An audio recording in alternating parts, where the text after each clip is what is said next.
दीना इंदल्लाहिल इस्लाम। सुभान अल्लाह। बेशक दीन अल्लाह के यहाँ इस्लाम ही है। जोर से बोलो, दीन इस्लाम ही है। इस्लाम कितने दिन से है बताओगे कुछ? कितने? 1400 साल।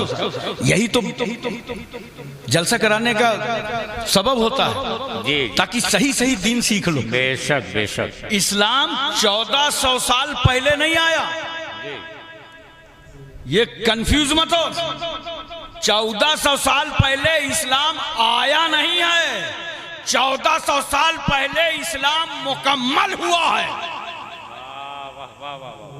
मेरे रसूल ने इसे मुकम्मल फरमाया है 1400 साल। आप एक बात और सुनिए और बहुत मोहब्बत के साथ और प्यार के साथ समझने की कोशिश कीजिए। अपने अंदर अखलाक पैदा कीजिए। बेशक बेशक। बोलो बेशक। मोहब्बतें बढ़ाओ, बेशक। आपस में प्यार बढ़ाओ। मैं तो एक जुमला मेरा नोट कर लो, बड़ा अहम जुमला नजर करने जा रहा हूं और इस जलसे से सबक दे रहा हूं। जिस तरह तुम अपने खानदानी भाई से मोहब्बत करते हो, इसी तरह अपने हिंदुस्तानी भाई से मोहब्बत करो। वाह वाह वाह वाह। बेशक बेशक। मोहब्बत फातिह आलम, वाह। और मोहब्बत ही से सब कुछ है, अखलाक ही से सब कुछ है। देखो इसी अखलाक ने तो अबू बकर को सिद्दीक अकबर, उमर को फारूक आजम, उस्मान को जामिल कुरान, अली को शेर खुदा बना दिया। बेशक। और जो लोग समझते नहीं है ना, वो कहते क्या है, इस्लाम तलवार से फैला है। नहीं मेरे भाई, मैं चैलेंज करता हूं, इस्लाम तलवार से नहीं फैला, इस्लाम ताकत से नहीं फैला, इस्लाम तो मुस्तफा के अखलाक से फैला है। बेशक बेशक बेशक। उस अखलाक को अपनाओ। आज भारत में सबसे ज्यादा मुसलमानों तुम्हारे अखलाक की जरूरत है। बेशक। अखलाक का मेयार मत घटाओ, अपना अखलाक बुलंद रखो। और एक बात बताओ, अगर इस्लाम तलवार से फैला है तो जिस वक्त उमर इब्न खत्ताब ने दार अरकम में जाकर रसूलुल्लाह के कदमों पर कलमा पढ़ा था, तो तलवार किसके हाथ में थी?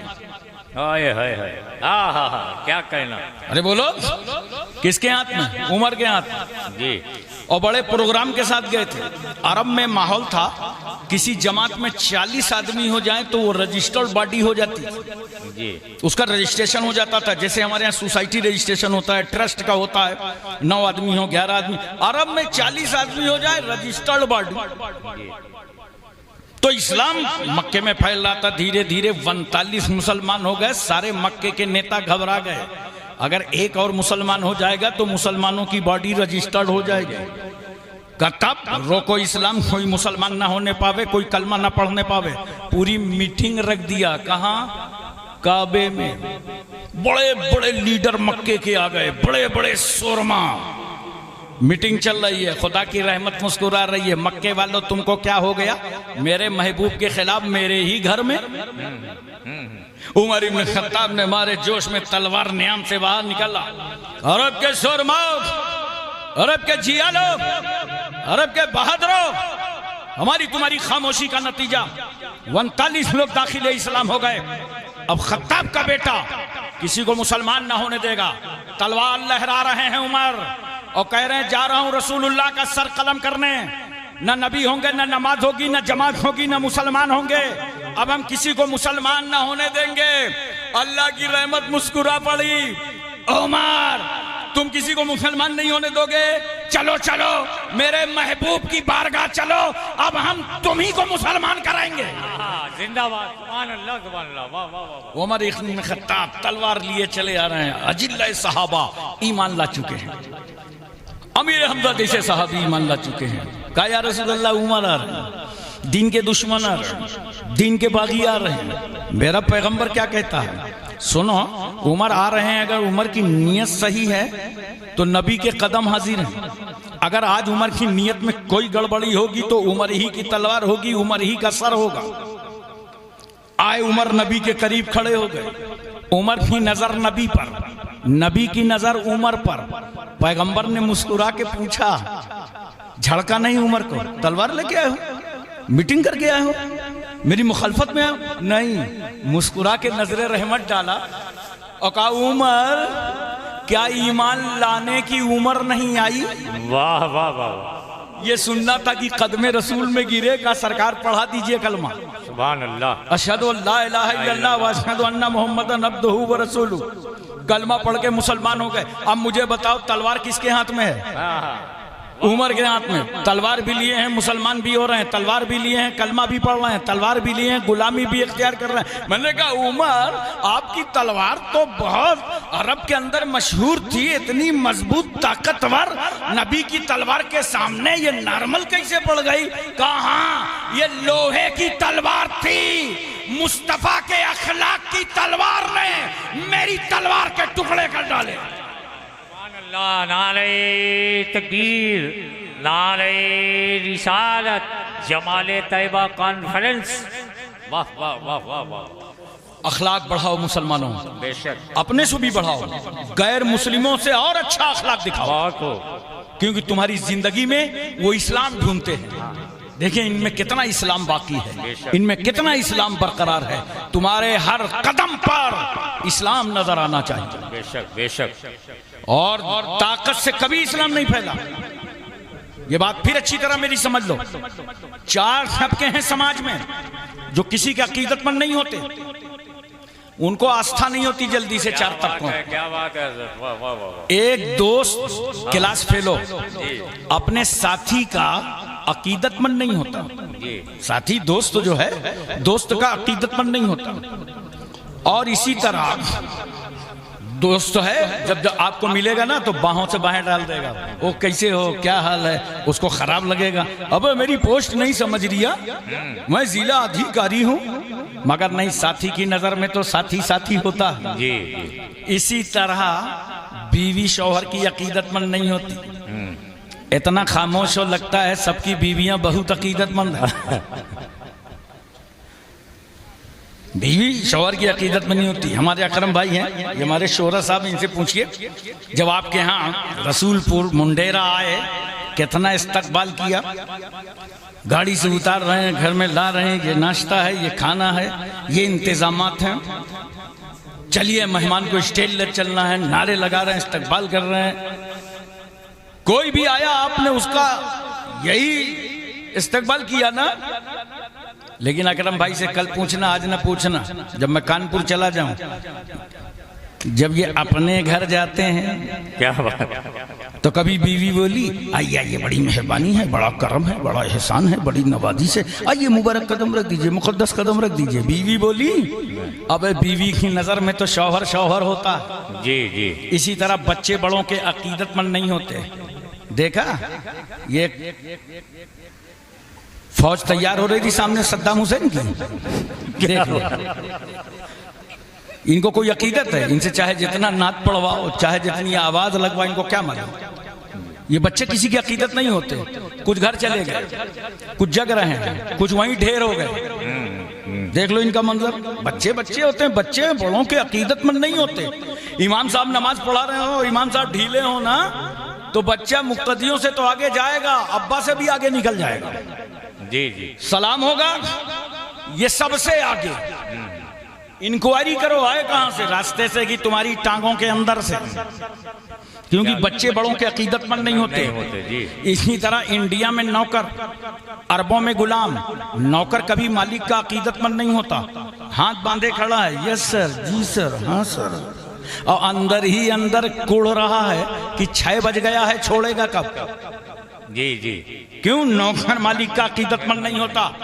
आओ मुंडेरा वालों, क्या पाकीज़ा मजहब है इस्लाम। सुभान अल्लाह। क्या शान मुस्तफा है, क्या सीरत मुस्तफा है कि बीवी शौहर की अकीदतमंद नहीं, दोस्त अपने साथी का अकीदतमंद नहीं, बच्चे बड़ों के अकीदतमंद नहीं, नौकर अपने मालिक का अकीदतमंद नहीं। मगर कुर्बान जाओ उस रहमतुल्लिल आलमीन पर, मेरे रसूल ने सबसे पहले जो कलमा पढ़वाया तो अपने करीबी दोस्त अबू बकर से कलमा पढ़वाया, सुभान अल्लाह, सुभान अल्लाह। अपनी बीवी खदीजतुल कुबरा से कलमा पढ़वाया।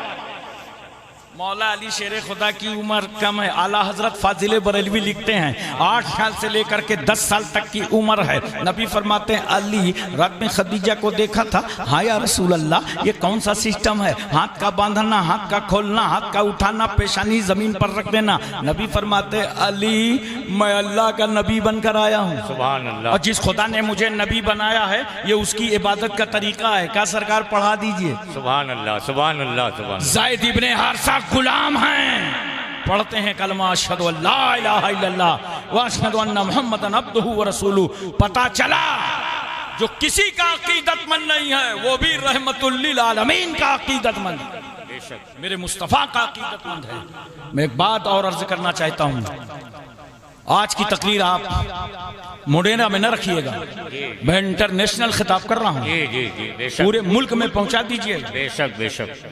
औरत समाज में एक ही है ना, बोलो समाज में एक ही है ना, मगर ये लिबास बदलती है, कभी बीवी बनती है, हाँ हाँ हाँ, कभी बेटी बनती है, बेशक बेशक। कभी माँ बनती है, और कभी मोहल्ले में एक बेवा की सूरत में नजर आती है।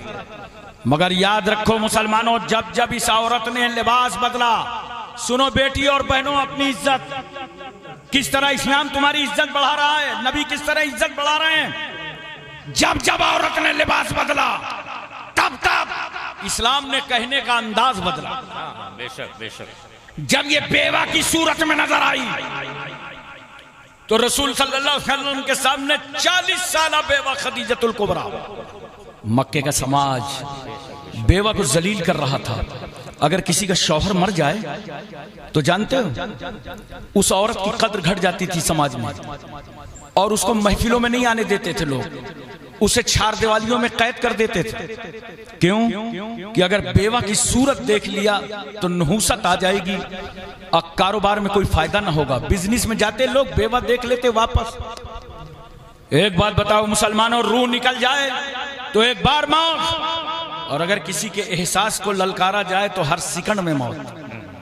बेवा को कैद में डाल दिया है, उसकी सहेली की बारात आई है, शहनाई बज रही है, हाथों में मेहंदी लगी है, बेवा का कलेजा फट रहा है, मंसूबे खाक में मिल रहे हैं, इरादे पामाल हो रहे हैं, और अपने रब से फरियाद कर रही है, मेरे मौला मेरे शौहर का इंतकाल हो गया तो मेरा कसूर क्या था, मैं अब किसी की दुल्हन नहीं बन सकती, किसी के घर रहमत और बरकत नहीं बन करके जा सकती। मुझे एक भारत में एक साहब मिले थे और वो कह रहे थे हमारे यहाँ जब कोई औरत बेवा हो जाती है तो हम उसको शक्कर खाने को नहीं देते, गुड़ देते हैं। अबे मैंने कहा बेवा के साथ किया था बेइंसाफी, मगर बेवा का मुकद्दर अच्छा है, गुड़ का रेट अच्छा हो गया। क्या बात है जी। पूरा समाज दुनिया का इस बेवा को रोला रहा था। जालिमों के चंगुल में फंसने वाली बेटियों, बेवा हो जाने के बाद हश्र देख लो, जिंदगी में भी नहीं बच सकती हो जाल साजी और फ्रॉक से। लेकिन जब एक बेवा इस्लाम में नजर आई तो मेरा रसूल मक्के की जमीन पर खड़ा हो गया। पैगंबर की उम्र कितनी है? 25 साल की, और नजरों के सामने 40 साल बेवा खदीजतुल कुबरा। एक तो बेवा है, उम्र कितनी है? 40 साल की। रसूलुल्लाह जिसको दुल्हन बनाने जा रहे हैं उनकी उम्र 40 साल, और मेरे पैगंबर की उम्र 25 साल। हमारी तुम्हारी उम्र जब 25 साल की होती है तो कितना ख्याल आता है, 25 साल की उम्र में ऐसी ससुराल हो, ऐसी दुल्हन हो, ऐसी बारात हो। मगर जब मेरे रसूल की उम्र 25 साल की हुई तो मेरे पैगंबर ने अपना ख्याल नहीं किया, इस उम्मत की बेवाओं का ख्याल फरमाया और खदीजतुल कुबरा को अपने निकाह में ले लिया। बेशक बेशक। दुनिया जिस बेवा को अभागन समझी थी, सुभान अल्लाह, रसूलुल्लाह ने उसे सुहागन बना दिया। बेशक। नबी करीम सल्लल्लाहु अलैहि वसल्लम ने बेवा के साथ निकाह किया। बहुत तवज्जो चाहता हूं, पूरा खिताब मेरा घर घर के लिए है। बेशक बेशक जी। रसूल सल्लल्लाहु अलैहि वसल्लम ने तलाक शुदा के साथ निकाह किया, रसूल सल्लल्लाहु अलैहि वसल्लम ने कुंवारी के साथ निकाह किया। देखो ये अज़वाजे मुतहरात हैं, हजरत खदीजतुल कुबरा, हजरत आयशा सिद्दीका, हजरत सौदा, हजरत उम्मे सलमा, हजरत उम्मे हबीबा, हजरत हफ्सा, हजरत मैमूना, हजरत ज़ैनब बिनत खजीमा, हजरत जुवैरिया, हजरत सफिया। सुभान अल्लाह। नबी करीम सल्लल्लाहु अलैहि वसल्लम बेवा के साथ निकाह, तलाकशुदा के साथ निकाह, कुंवारी मां आयशा के साथ निकाह। बेवा के साथ रसूल ने इसलिए निकाह फरमाया ताकि मेरी उम्मत की बेवा औरत से निकाह करना सुन्नत रसूलुल्लाह बन जाए। सुभान अल्लाह, सुभान और अल्लाह। रसूलुल्लाह ने तलाकशुदा से भी निकाह फरमाया ताकि मेरी उम्मत के लिए तलाकशुदा औरत से निकाह करना सुन्नत रसूल बन जाए। और मेरे पैगंबर ने कुंवारी आयशा सिद्दीका से भी निकाह फरमाया ताकि मेरी उम्मत के लिए कुंवारी औरत से निकाह करना सुन्नत मुस्तफा बन जाए। अच्छा, एक बात और सुनिए मोहब्बत के साथ, बड़ी प्यारी बात याद आ गई, क्योंकि इस वक्त आप बहुत तवज्जो से सुन रहे हैं। बेशक बेशक जी, इसलिए मैं आप हर नाजुक मोड़ पे ले जाना चाहता हूं आपको। आज सोशल मीडिया का जमाना है, आपको गुमराह किया जाता है कि रसूल सल्लल्लाहु अलैहि वसल्लम ने जो निकाह फरमाया था हजरत आयशा सिद्दीका रदियल्लाहु ताला अन्हा से, तो उनकी उम्र कम थी।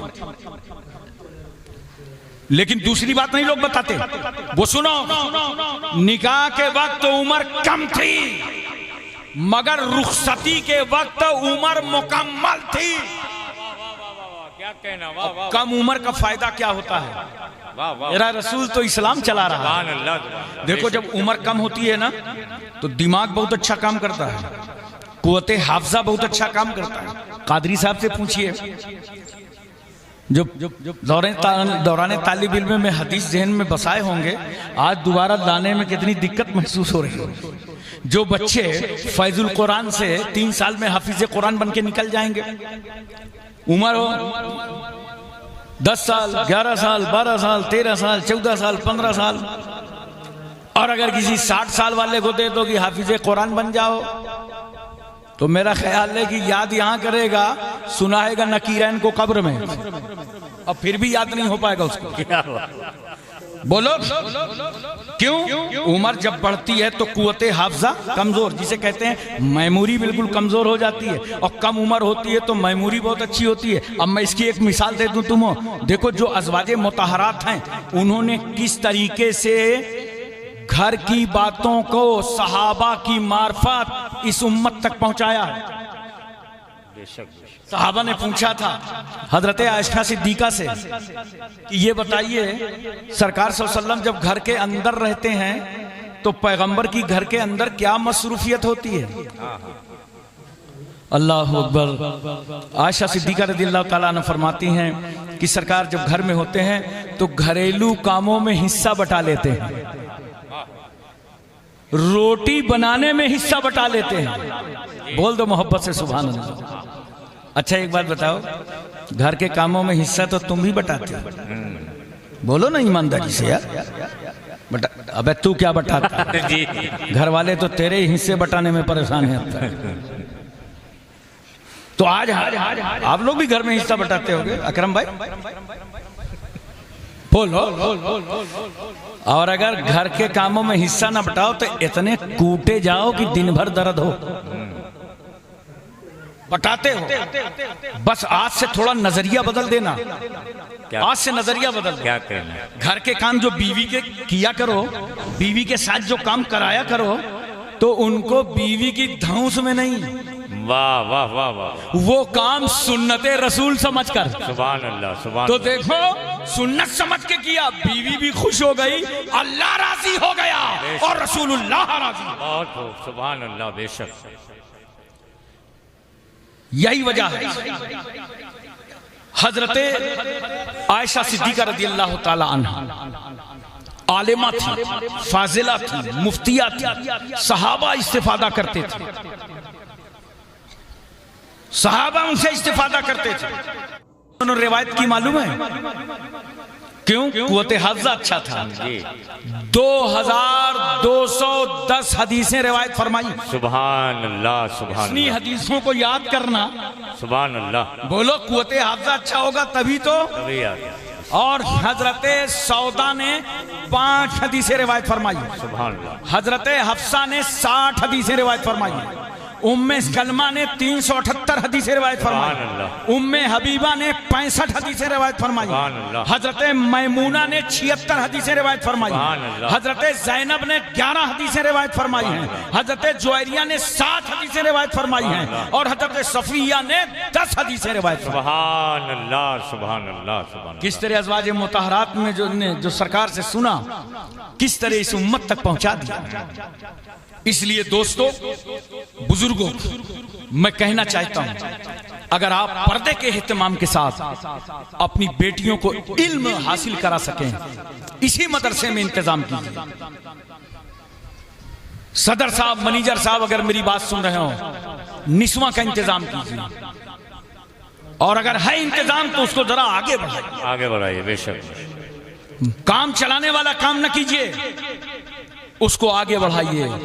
ये हमारी बेटियां जब पढ़ेंगी लिखेंगी तो जो आज हमारी बेटियों को गुमराह किया जा रहा है, उन बच्चियों को, ये मदरसे से फारिग होने वाली बच्चियां हिदायतें देती नजर आएंगी। बेशक, बेशक जी। उन्हें दीन की तरफ रागिब करती नजर आएंगी। और बेटी तो बेटी होती है। 4 मिसरे मुझे याद आ रहे हैं। जमाने भर में बढ़ी घर की शान बेटी से, जमाने घर में बढ़ी घर की शान बेटी से, महकता रहता है दिल का जहान बेटी से। बेशक। ये जरूरी तो नहीं कि बेटों से नाम रोशन हो, मेरे नबी का चला खानदान बेटी से। बेशक, बेशक, बेशक, बेशक, बेशक। मोहतरम सामीन किराम, मैं एक लम्हा की तवज्जो चाहता हूं। यही औरत की एक क्वालिटी है। जब मां बनती है तो इस्लाम देखो इसे किस तरह इज्जत दे रहा है। तवज्जो है ना, इसे किस तरह इज्जत दे रहा है। जब मां बनती है ना तो पूछो, अबू तुफैल सहाबी रसूल हैं, सरकार सल्लल्लाहु अलैहि वसल्लम की बारगाह में हाजिर हैं। इतने में एक औरत आ गई तो अल्लाह के रसूल सल्लल्लाहु अलैहि वसल्लम ने अपनी चादर मुबारक बिछा दिया। वो औरत चादर रसूल पर बैठकर प्यारे रसूल से प्यारी प्यारी बातें करने लगी। थोड़ी देर के बाद वो औरत चली गई तो सरकार सल्लल्लाहु अलैहि वसल्लम ने फरमाया, अबू तुफैल, जानते हो ये औरत कौन थी? सहाबी अर्ज करते हैं, या रसूल अल्लाह, हम नहीं जानते, मगर अल्लाह और उसका रसूल जरूर जानता है। यहां पे एक बात याद रखो मुसलमानों, जिन बातों का तुम्हें इल्म ना हो उसमें यह कहना अल्लाह जाने रसूलुल्लाह जाने, ये सुन्नते सहाबा। सुभान अल्लाह, बेशक। ये सुन्नते सहाबा। वो कह रहे हैं, या रसूल अल्लाह, हम नहीं जानते, अल्लाह जानता है, उसका रसूल जानता है। मेरे पैगंबर सल्लल्लाहु अलैहि वसल्लम फरमाते हैं, सुनो अबू तुफैल, ये है मेरी रजाई माँ, इनका नाम है दाई हलीमा। हजरत तवज्जो कीजिए जरा सा। हजरत अबू तुफैल सहाबी को हैरत है, ताज्जुब है कि अल्लाह के रसूल ने अपनी चादर पाक पर औरत को बैठाया है। वो चादर रसूल जो अबू बकर को मिल जाए तो सीने से लगा लें, उमर को मिले तो कलेजे पे रखें, उस्मान गनी को मिले तो सर पे उठा लें, हजरत अली को मिल जाए तो अपने कलेजे से लगा लें।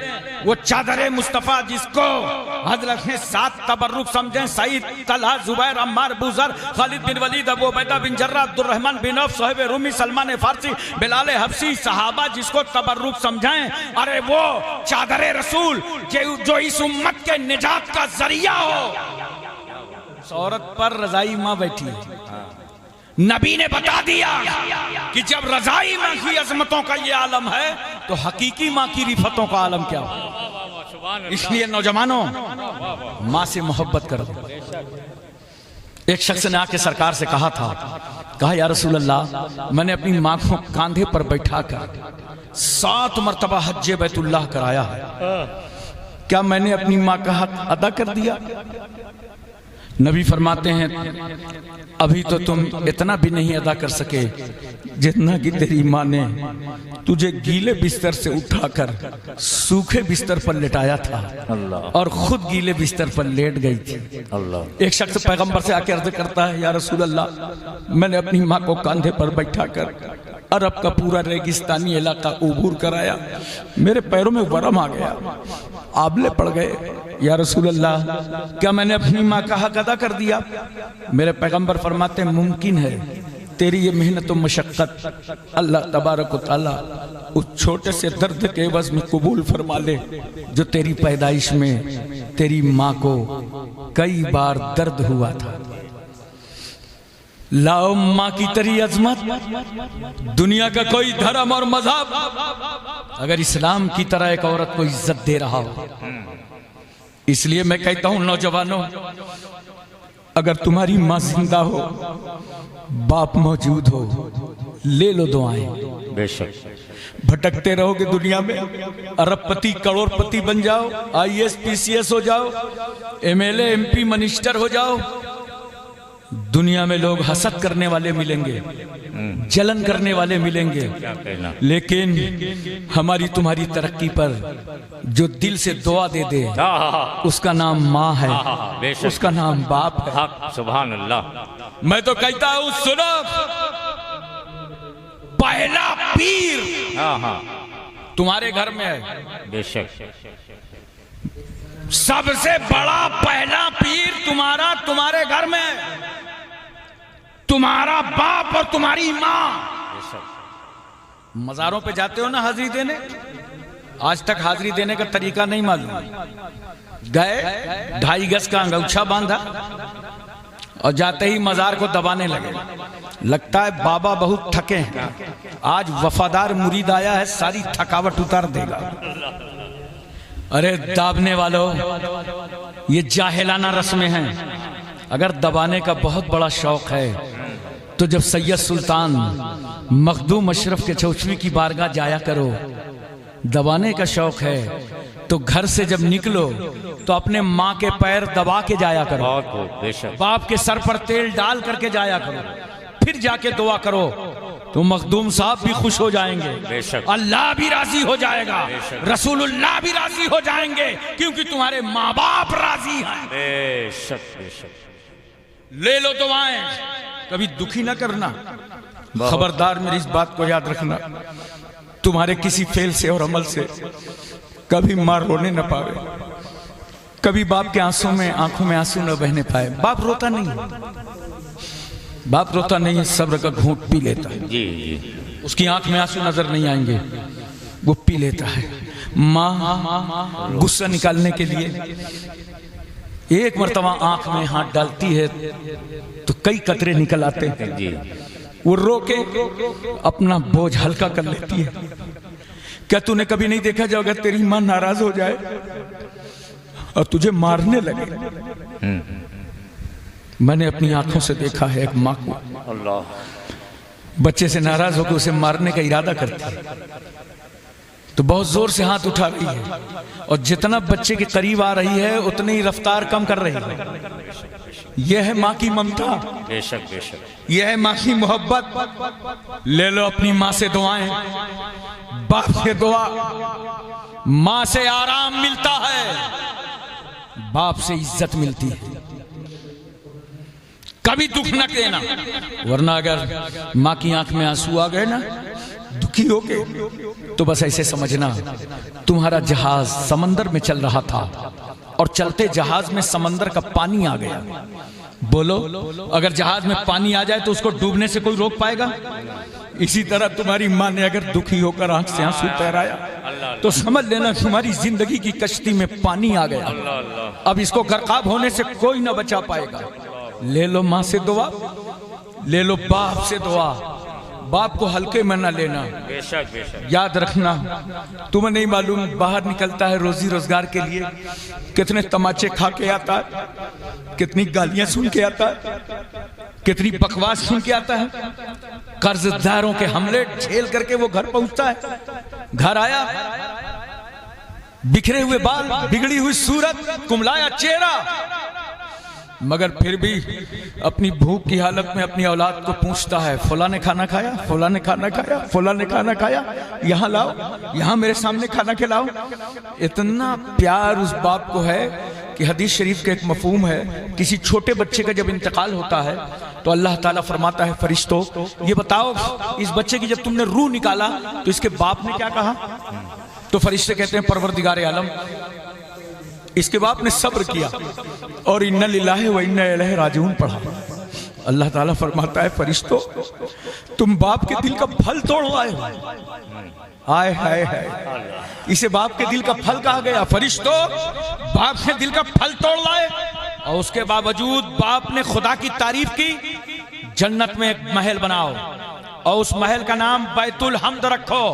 ऐसे महल में तुम्हारा खुदा उस बाप को रखेगा जो औलाद की मौत पर भी अल्लाह की तारीफ बयान कर रहा है। सुभान अल्लाह, सुभान अल्लाह, सुभान अल्लाह, सुभान। इसलिए दोस्तों और बुजुर्गों, अपने माँ बाप को भी अच्छी तालीम दो। तुम्हारे माँ बाप जिसके जिंदा हैं, इज्जत से पेश आओ, नजरें न चुराया करो। 1 किलो मिठाई लेके आए और घर में दाखिल हुए और तिरछी नजर से देख रहे हो, अम्मा तो नहीं देख रही, अब्बा तो नहीं देख रहे, ताकि बगल वाले कमरे में लेके चले जाए।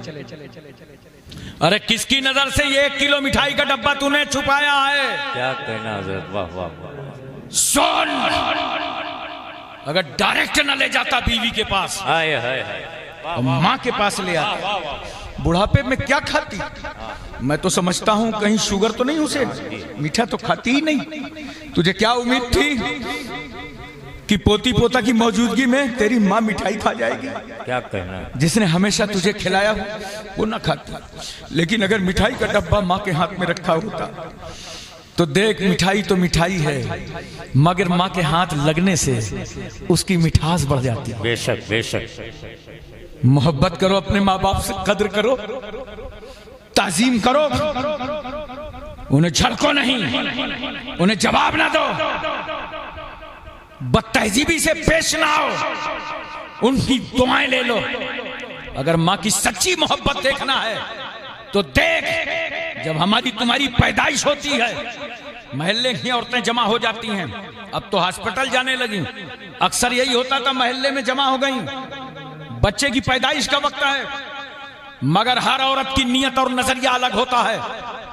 चलो देखें पैदा होने वाला गोरा है कि काला है, देखें आंखें कैसी हैं, नाक कैसी है, लड़की है कि लड़का। महल्ले की औरतें ये देखती हैं, मगर कुर्बान जाओ माँ की मुसल्लम सुबूत मोहब्बतों पर, माँ के खालिस प्यार पर। माँ ये नहीं देखी कि गोरा है कि काला, लड़की है कि लड़का। महल्ले की औरतों से माँ फरियाद करती है, अरे इतना तो बता दो पैदा होने वाला जिंदा है कि नहीं, सांसें ले रहा है कि नहीं। इतना प्यार करती है माँ। बेशक बेशक। हजरत मुझे याद आ गए हजरत बायजीद बस्तामी अल्लाह रहमतुल्लाह ताला अलैह, अल्लाहु अकबर। रात के वक्त इनकी माँ ने कहा था, बेटा बायजीद पानी लाओ। वो उठे, प्याले में पानी लिया, माँ के सराहने आए तो देखा माँ की आंख बंद है, सो गई। नफ्स कह रहा है उठाओ पानी दे दो, तकदीर कह रही है कुछ लेना है तो सराहने खड़े रह जाओ। खड़े हो गए पानी का प्याला लेके, किस इंतजार में? माँ की नींद पूरी हो जाए। बोलो मोहब्बत से, किसकी? माँ की नींद पूरी हो जाए। सुभान अल्लाह। खड़े हैं प्याला लेके, घंटे 2 घंटे गुजर गए, माँ ने आंख खोला तो सरहाने वफादार बेटा पाया। कहा बायजीद तुम? हाँ माँ, आपने पानी मांगा था, मैं हाजिर आया। आंख बंद हो गई, मैं खड़ा हो गया। मेरी माँ को न जाने कब पानी की जरूरत पड़ जाए। माँ के आंख में आंसू छलक गए। अरे मेरे बेटे, मैं माँ हूं माँ। ये माँ और बेटे की मोहब्बत में कोई सियासत नहीं है, कोई मक्र नहीं, कोई फरेब नहीं, कोई दिखावा, कोई बनावट नहीं, खालिस प्यार है। बेशक। मेरे बेटे तू सो गया होता, जब मुझे जरूरत पड़ती मैं तुझे बेदार कर लेती। रात भर पानी का बोझ लेकर के खड़ा रहा। मेरी मोहब्बत की बाहों में आ जा। माँ ने बाहें फैला दी। जानते हो, उस्ताद शागिर्द के ताल्लुक का नाम मोहब्बत है, गुरु चेले के ताल्लुक का नाम मोहब्बत है, खतीब और सामीन के ताल्लुक का नाम मोहब्बत है, इमाम और मुक्तदी के ताल्लुक का नाम मोहब्बत है, भाई बहन के ताल्लुक का नाम मोहब्बत है, जनता और लीडर के ताल्लुक का नाम मोहब्बत है। मगर जब माँ मोहब्बत भरी ये बाहें फैलाती है तो उर्दुए मुअल्ला को कहना पड़ता है, इसका नाम ममता है। आ मेरे लाल, मेरी बाहों में आ जा। वाह वाह वाह। करीब आ जा। बायजीद मुस्लमी की आंखों में आंसू आ गए। कहते हैं इज्जत माँ माँ, रिफत माँ माँ, तकद्दुस माँ माँ, इस्मत माँ माँ। मैंने तुम्हारे साथ कोई एहसान नहीं किया। मैं तो रात भर प्याले का बोझ ही लेके खड़ा हो गया ना। मैंने तुम्हारे साथ एहसान नहीं किया। माँ, एहसान तुम्हारा है। तुमने 9 महीने तक मुझे पेट में रखा, 2 साल तक अपनी छाती का दूध पिलाया, उंगली पकड़ करके सहने चमन में चलाना सिखाया, झूले में डालकर मुझे झुलाया, मेरे कपड़े तब्दील कराए, सर पे तेल डाला, उंगली पकड़ करके चलना सिखाया, रस्म बिस्मिल्लाह खानी कराई। अगर मैं कभी आंगन में फिसल गया तो तड़प करके तूने गोद में लिया, मेरे आज़ा में तेल की मालिश करके कुव्वत बख्शा। माँ, मैंने तेरे साथ कोई एहसान नहीं किया। हाँ, अगर अपने बेटे की अदा पसंद आ गई हो तो जुबान खोलो, दुआ दे दो। माँ ने जुबान खोल दी। आए अल्लाह, जो बायजीद बनकर आया था उसे वापस होने से पहले तू अपना वली बना ले। बायजीद बुस्तामी के हक में माँ की दुआ थी, बाबे जावत से टकरा गई, अल्लाह ने मनसबे विलायत अता फरमा दिया। इसलिए नौजवानों, माँ बाप का एहतराम करो, माँ बाप की इज्जत करो। एक बात और मैं नजर कर दूं, यही औरत समाज में कभी बीवी बनती है। नींद तो नहीं आ रही? बोला यार, टाइम क्या हुआ? 2:30। बारे भाई, हाँ, इनका आपका लग रही होगी नींद ना? थोड़ी बहुत नहीं लग रही? 2-4 मिनट जरा सा तवज्जो चाहता हूं मैं आपकी, गौर करने का मकाम है। जब ये औरत बीवी बनी है तो मेरे आका सल्लल्लाहु अलैहि वसल्लम कितनी प्यारी बात फरमाते हैं मालूम? सरकार फरमाते हैं, यतीम है वो शौहर जिसकी बीवी ना हो, और यतीम है वो बीवी जिसका शौहर ना हो। गोया सरकार सल्लल्लाहु अलैहि वसल्लम ने हमको नजरिया अता फरमाया कि तुम्हारे घर जो तुम्हारी बीवी आती है तो सिर्फ बीवी बनकर नहीं आती, रहमत और बरकत बनकर आती है। और आजकल तो कुछ भाई लोग समझते हैं कि झाड़ू बर्तन के लिए आई है, और उसमें भी अगर जहेज कम लाए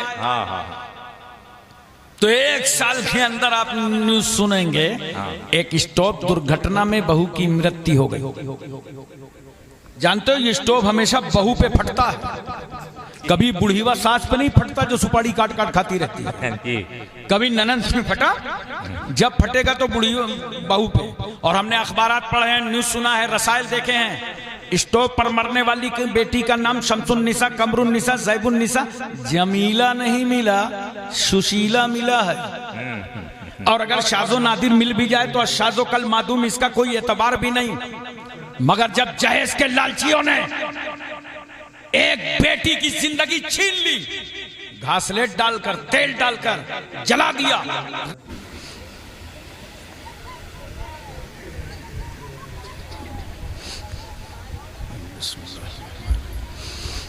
अल्हम्दुलिल्लाह, अल्हम्दुलिल्लाहि रब्बिल आलमीन, वल आक़िबतु लिल मुत्तक़ीन, वस्सलातु वस्सलामु अला सुल्तानिस सलातीन सय्यिदिल अंबियाई वल मुरसलीन मुहम्मदिनिल मुख्तार व आलिहिल अतहार व अस्हाबिहिल अखियार।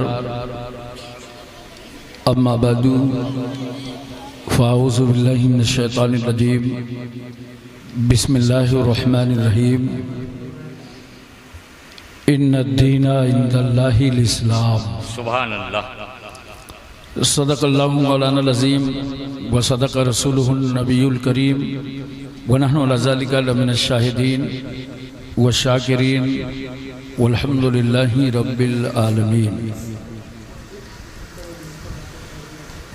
मेंबर नूर पे जलवाबार उलमा अहले सुन्नत, शोरा इस्लाम, रसूलपुर मुंडेरा और दीगर मकामात से तशरीफ़ लाने वाले मोहतरम बुज़ुर्गों, नौजवान साथियों, अज़ीज़ बच्चों, इस्लामी रिश्ते की माँ और बहनों, अस्सलामु अलैकुम वरहमतुल्लाहि वबरकातुहू। वालेकुम अस्सलाम रहमतुल्लाहि व बरकातुहू। आयत करीमा की फजीलतें और बरकतें हासिल करने से पहले आइए हम और आप इंतहाई मोहब्बत और अक़ीदत के साथ अपने आका मौला कौनैन के दूल्हा काली जुल्फ़ों वाले रसूल सुनहरी जाली वाले महबूब ढोपतों को तैराने वाले पैगंबर गम की हिचकियाँ लेने वालों को ज़िंदगी देने वाले नबी यतीमों को उंगली पकड़ा देने वाले रसूल बेवाओं को कलेजे से लगाने वाले रहमतुल लिल आलमीन सिदरा से आगे जाने वाले मुस्तफ़ा लामखना की सैर करने वाले पैगंबर मक्के और मदीने की चटाई पर बैठकर सारी कायनात की तकदीर का फैसला करने वाला अल्लाह का हबीब हुजूर अहमद मुस्तफ़ा मोहम्मद मुस्तफ़ा सल्लल्लाहु अलैहि वसल्लम की बारगाह आलिया में दरूद पाक की डालियाँ निछावर कराएं बावाज़े बुलंद। अल्लाहुम्मा सल्ली अला सय्यदना मौलाना मुहम्मद व अला आलि सय्यदना मौलाना मुहम्मद बारिक वसल्लिम सलातुम व सलामन अलैका या रसूल अल्लाह। एक बार और मोहब्बत से पढ़िए अल्लाह रब्ब मुहम्मदिन सल्लल्लाहु अलैहि वसल्लम नहनु इबादु मुहम्मदिन सल्लल्लाहु अलैहि वसल्लम सलातुम व सलामन अलैका या रसूल अल्लाह। एक बार पूरी तवज्जो मदीना तैयबा में और मोहब्बत से नबी और आले नबी की बारगाह में सल्लल्लाहु अलैहि नबील उम्मी वालेही सल्लल्लाहु अलैहि वसल्लम सलातुम व सलामन अलैका या रसूल अल्लाह। मोहतरम हज़रात, बाद नमाज इशा से लेकर अब तक तकरीबन 1:45 बजने वाले हैं। मैं अपने निर्धारित समय से 3 घंटे विलंब से बैठा हूं, जिसके लिए मुझे खेद है,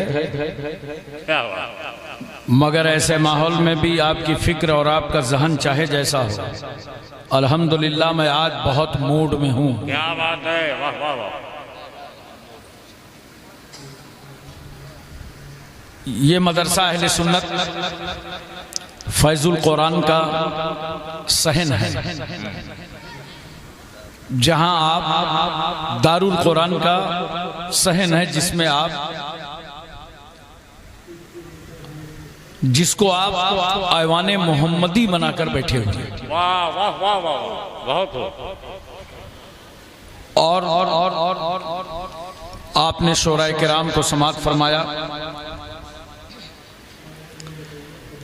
साथ में शहजादे सिमना शेख तरीक़त फाजिल नौजवान हजरत मौलाना सैयद अजीज़ अशरफ अशरफीउल जीलानी मिसबाही साहब भी शरीक हुए और आपको दुआ देके चले गए।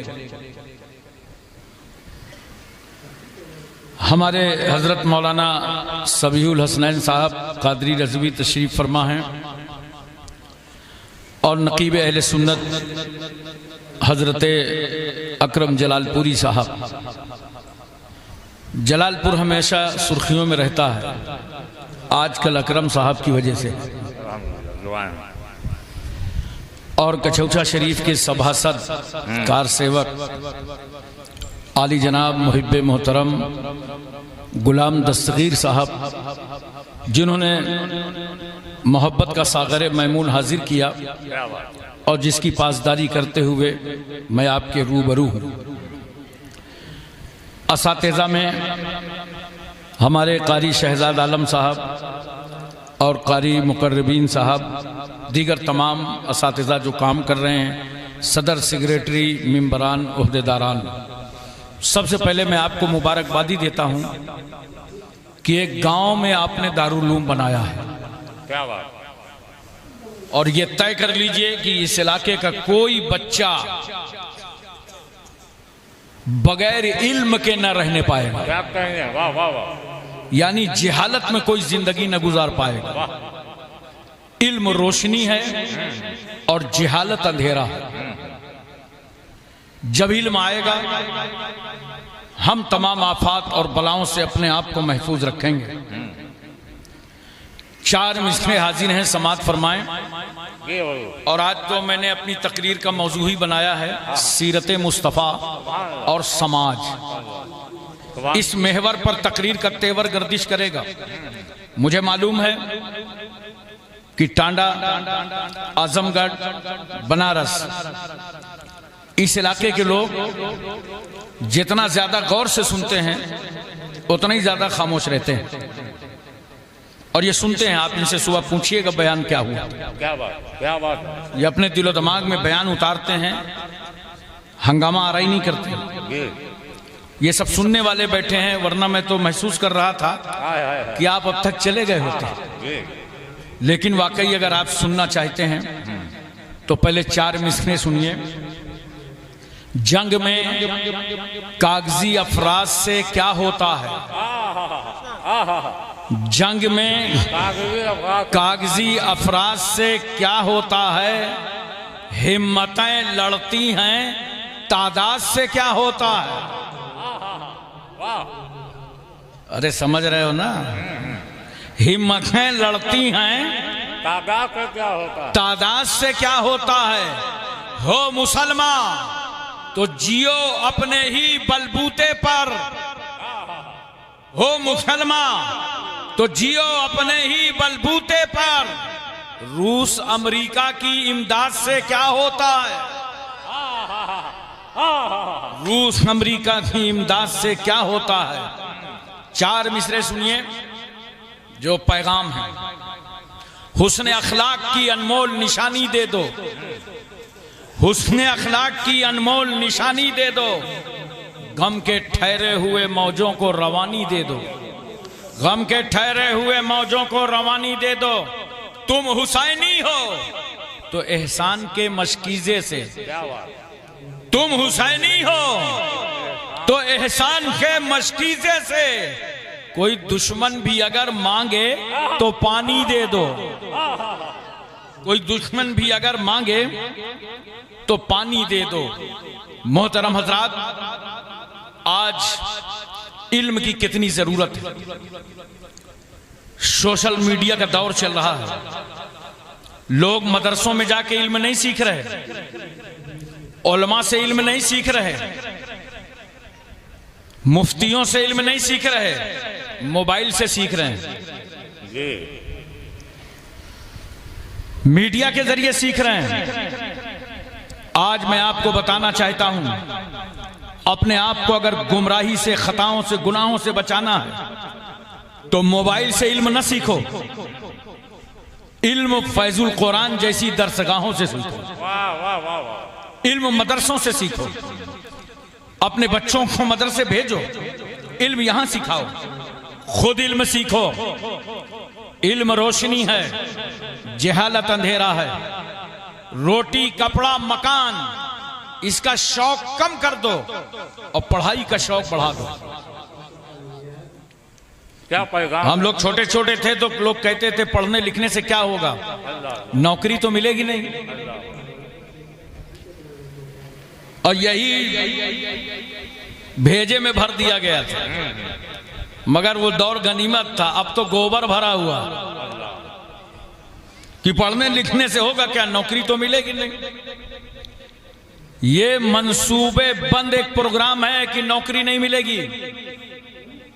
मैं तुमसे पूछता हूं, 140 करोड़ का मुल्क है हमारा हिंदुस्तान, जिसमें तकरीबन 6 करोड़ लोग नौकरी करते हैं, तो क्या पूरा मुल्क नौकरी ही करेगा? याद रखो, नौकरी की नियत से नहीं पढ़ा जाता। तुम्हें नौकरी की नियत से इल्म नहीं हासिल करना, यह इल्म नौकरी के लिए नहीं पढ़ा जाता, वरना सबको नौकरी तो मिलेगी नहीं। फिर होगा क्या? जब नौकरी नहीं मिलेगी तो कमरा होगा, रस्सी होगी, पंखा होगा, तुम होगे। क्योंकि जिस काम के लिए पढ़ा था वो काम तो हुआ ही नहीं है, और यही हो रहा है ना। तो नौकरी के लिए नहीं पढ़ा जाता, पढ़ा इसलिए जाता है कि इल्म रोशनी है, जहालत अंधेरा है, अंधेरे से निकल करके रोशनी में आ जाओ।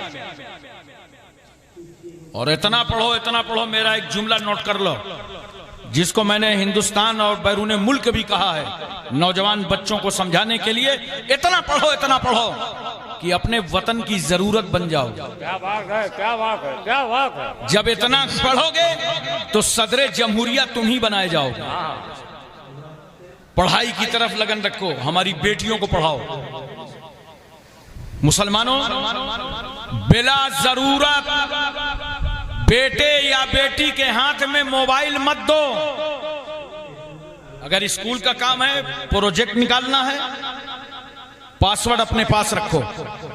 जरूरत पड़ने पे उन बच्चों के हाथों में मोबाइल दो, वरना ये मोबाइल के जरिए आज क्या हो रहा है, बहुत न जाने हमारी कितनी बच्चियों को गुमराह किया जा रहा है। बेशक बेशक बेशक। बाज़ाब्ता दुश्मनाने इस्लाम ने कमेटियां बना ली हैं कि एक एक मुस्लिम बच्ची को लाओ, निकाह करो, छोड़कर उसे बर्बाद कर दो और 4 लाख रुपए का इनाम ले लो।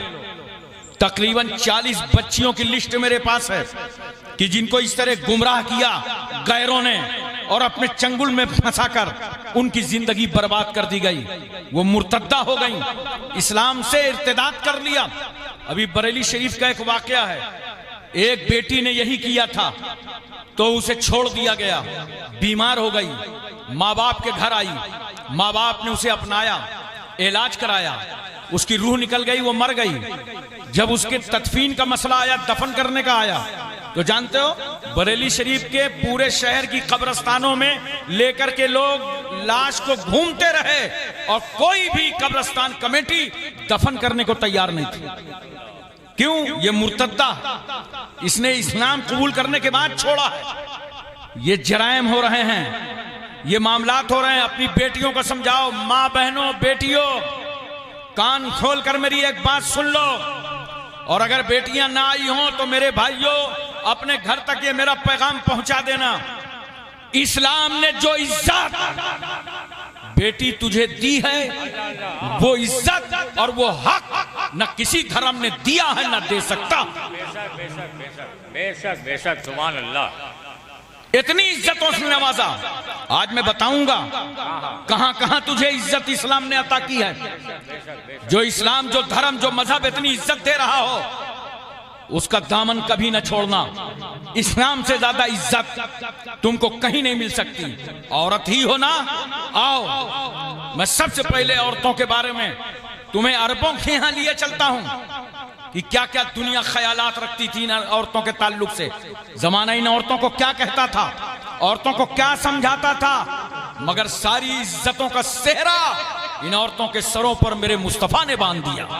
सुभान अल्लाह, सुभान अल्लाह, सुभान अल्लाह। बेशक बेशक। सबसे पहले हम आपको अरबों की तरफ लिए चलते हैं। अहले अरब औरत के वजूद से सिर्फ नफरत ही नहीं करते थे, बल्कि जो उस पौधे ने जन्म लिया, अपनी माँ की गोद को मसरत बख्शा, लोग उस पर हमलावर हो गए, उसको मसल दिया। उनकी कौमी गैरत बर्दाश्त नहीं करती थी कि किसी घर में कोई बच्ची जन्म ले ले। अगर माँ की ममता जोश में आती तो बाप की नजरों से छुपाकर अपनी तमन्नाओं की तकमील करती, और जैसे ही जालिम बाप को खबर हो जाती, दूर दराज रेगिस्तान में ले जाकर बेटी को जिंदा ही दफन कर देता था। अरब की जमीन पर औरतों को भेड़ और बकरियों की तरह बाजारों में बेचा जा रहा था। हिंदुस्तान में आज भी औरत को शौहर के साथ सती कर दिया जाता है, और हिंदुस्तान की औरत की हैसियत तो एक बेजान बुत की है। मनोशास्त्र के रूप से तो बिच्छू से ज्यादा डसने वाली है, सांप से ज्यादा जहर रखने वाली है। शौहर के मर जाने के बाद, बेवा हो जाने के बाद निकाह सानी नहीं कर सकती, जायदाद से महरूम, विरासत से महरूम, दौलत से महरूम। रूसियों के यहाँ तो मसल मशहूर है कि 10 औरतों में एक रूह होती है। अतालियों का कहना है घोड़ा अच्छा हो या बुरा, उसको महमीस की जरूरत है। औरत अच्छी हो या बुरी, उसको मार की जरूरत है। स्पेनियों की शोहरा आफाक तहजीब में औरत पालतू बिल्ली से ज्यादा मकाम हासिल न कर सकी। ईरान का हाल चाल यही रहा। यूनान में कल भी गरीब अशखास अपनी बीवियों को कर्ज में दिया करते थे, और वो रूस का बदतरीन माहौल हमारी नजरों के सामने है। जब कोई बाप अपनी बेटी को सहने चमन से रुखसत करता तो रुखसती के वक्त एक रेशमी कोड़ा लेता और बेटी को मारता था, और मार मार करके उसे रुखसत कर देता था, और वो कोड़ा दामाद के हवाले कर देता और कहता ले जा ये कोड़ा, इसी कोड़े से मेरी बेटी पर जरा यजरेबो की गर्दाने गर्दानते रहना। मैं सोच में पड़ गया, जालिम रूसी, ये तो बता बेटी का कसूर क्या था, बेटी की खता क्या थी, बेटी का जुर्म क्या था, बेटी का गुनाह क्या था। रुखसत करते वक्त तूने कोड़े बरसा दिए, तो उस जालिम का जवाब ये होगा, उसका गुनाह ये कि मेरे घर में पैदा हो गई। औरत की हैसियत इंतहाई जलील थी। गौतम बुद्ध कहता है औरत एक फरेब है, औरत एक धोखा है। अगर तुम आत्मा की शांति चाहते हो तो औरत से दूर भागते रहो। मशहूर फलासफर हकीम सुकरात की आवाज है कि औरत की मोहब्बत उसकी नफरत से ज्यादा खतरनाक है। अगर उसने मोहब्बत भरी नजर डाल दी तो समझ लो कि तुम तबाह हो गए। और बाबे कलीसा कहते हैं ईसा रूहुल्लाह जो सूली पर चढ़े थे तो महज इस औरत हवा के गंदुम खाने खिलाने के गुनाह का कफ्फारा अदा करने के लिए चढ़े थे। ईसाइयों की औरत मजहब की आमला नहीं बन सकती। ज्यादा से ज्यादा इतना हो सकता है कि वो नन बन जाए और अपनी जिंदगानी को गिरजा के हवाले कर दे। उसकी राय की कोई वक़्त नहीं, उसका मशवरा काबिले इतना नहीं। ईसाइयत ने तो औरत को ऐसे जंजाल में जकड़ दिया कि ये बेचारी अपना नाम तक न रख सकी। पैदा हुई बाप की तरफ निस्बत कर दी गई, शादी हुई शौहर की तरफ मंसूब कर दी गई।